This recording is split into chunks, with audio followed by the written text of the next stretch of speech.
Doc on the Run. We help injured runners run.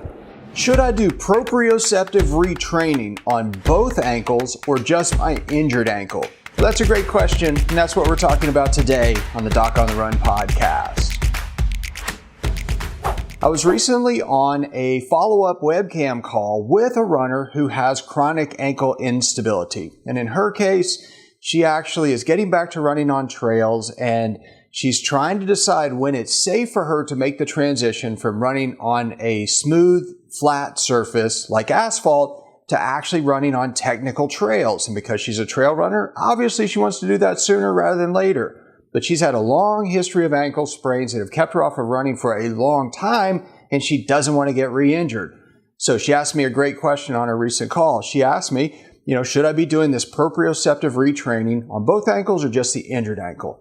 Well, the first thing is that when you get an ankle sprain, the reason you get proprioceptive trouble, which means you can't tell positioning in space, you can't tell where your foot is, well, you can retrain your brain to actually tell where your foot is underneath you using some very specific exercises to accomplish that.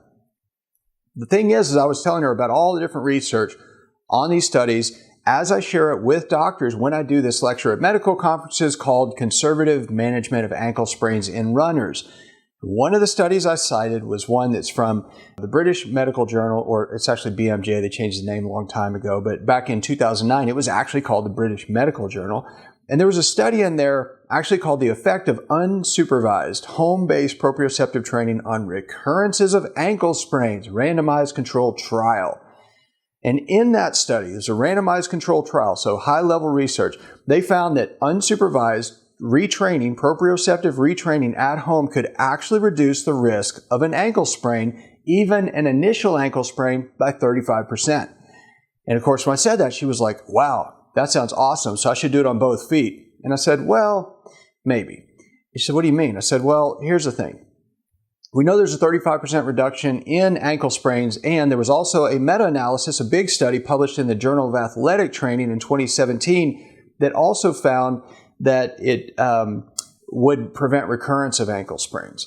And so when we're on that call and she got all excited about it, she said, I should do both, right? And I said, well, yes and no. Would it help you to have a 35% reduction in the risk of getting an ankle sprain on your non-injured foot? Yes, that would be helpful. However, as I always say, you've got to focus on the goal if you're a runner and you're trying to get back to running. And in her case, she's already running. She's never had an ankle sprain on that other foot. Her injured foot, the one that has had chronic ankle sprains, is way less stable and way worse. And I said, look, here's the way I think about this. You're already running on pavement, but your goal is to run on the trails in the Marin Headlands. And so if you actually start doing the proprioceptive retraining exercises that I gave you, and you start doing them on both feet right now, both feet are going to improve. And she said, that's a good thing. And I was like, well, it's a good thing in terms of risk reduction. It is not a good thing for when you need to make this decision on when it's safe for you to run on trails. Because in her case, given how she's progressed, I said, I don't think you should start retraining your good uninjured ankle until your bad ankle catches up. Because I gave her some specific tests to actually tell when she's restored her proprioception balance and is safe to actually run on trails. And I said, if you wind up doing both the good foot and the bad foot right now, your good foot is going to improve and your stability is going to improve on that foot. And that's your measure of when you're good enough. And so I said, you're basically going to be chasing the gains made on the good foot with the training that you're doing to it. And it's going to take longer for your bad foot to catch up to your good foot.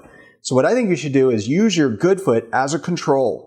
Don't change anything with your good foot. Let it stay the way that it is. And then do these tests to compare right versus left. And once your bad foot is as stable as your good foot, then you know it's safe for you to start running on trails. And then you can start doing the proprioceptive retraining on both.